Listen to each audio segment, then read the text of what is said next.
안녕하세요. 오늘도 꾸깃개미의 목소리를 대신할 AI 성우 경환입니다. 저번 시간에 인플레이션에 대해 알아보았는데요. 이번에는 두 번째 금융공부의 시간 테이퍼링에 대해 알아보도록 하겠습니다. 오늘도 저를 도와줄 AI 성우 민지님을 초대했습니다. 안녕하세요. 민지예요. 오늘도 이렇게 초대해 주셔서 영광이에요. 반갑습니다. 요즘 뉴스에 테이퍼링에 대한 이야기가 많이 나오는데 이 테이퍼링이 무엇인가요? 네, 우선 이 테이퍼링이라는 용어는 여러 곳에서 다양하게 사용하고 있어요. 인터넷에서 검색해보면 이렇게 미용 용어로 아래쪽으로 갈수록 숱이 적어지게 머리를 자르는 것이라고 나와 있어요. 그림으로 보자면 이렇게 위에는 숱이 많지만 아래로 내려갈수록 숱이 적어지는 느낌이에요. 이제 경제용어 사전으로 검색을 해볼게요.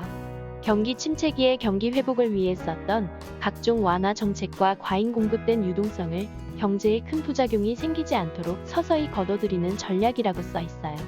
아, 어지럽네요. 네, 그러면 우선 테이퍼라는 단어를 알아볼게요. 테이퍼는 점점 가늘어지다, 불붙이게, 길고 가느다란 양초를 의미하는 단어예요. 이렇게 점점 가늘어지는 도형을 생각하시면 돼요. 다시 테이퍼링의 뜻을 보고 그림을 그려보자면 경기 회복을 위해 사용한 완화 정책과 과잉 공급된 유동성, 이렇게 크게 있다가 이것을 서서히 축소해 나가는 것을 의미해요. 아하, 좀 더 쉽게 예제를 보여드릴게요. 갑작스런 코로나로 인해 전 국민이 바이러스 감염 예방을 위해 경제 활동을 줄이게 되면 돈을 안 쓰게 되고 돈의 가치는 올라가면서 경제에 침체기가 오게 돼요. 디플레이션이 일어나는 거죠. 네, 디플레이션은 이전 강의 시간에 배웠습니다. 혹시 궁금하신 분은 검색창에 꾸깃개비 인플레이션을 검색. 홍보는 이따 하시고요. 정부에서 이 디플레이션을 막기 위해 양적 완화 정책을 시행해 인위적으로 인플레이션이 일어나게 해요. 가장 우선적으로 하는 것은 금리를 인하하는 것이에요. 저번 시간에도 배웠지만 금리를 인하하면 사람들이 예금을 찾고 대출을 받음으로써 시장에 돈이 많이 풀리게 돼요. 그러면서 자연적으로 소비가 많아지고 경제가 활성화가 되는 것이에요.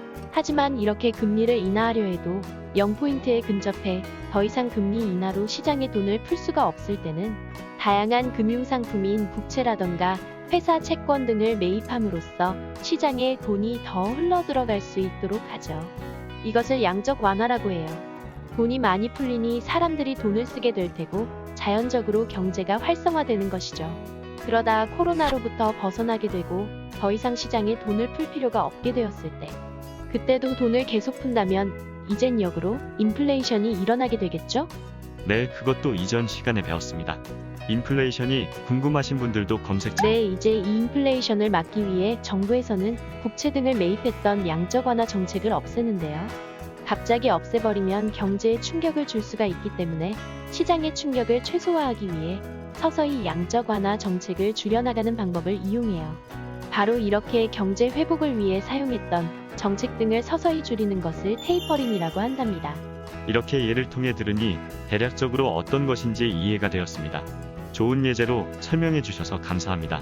네, 이렇게 설명 잘 들어주셔서 감사하고 끝까지 시청해주신 여러분께도 감사드려요.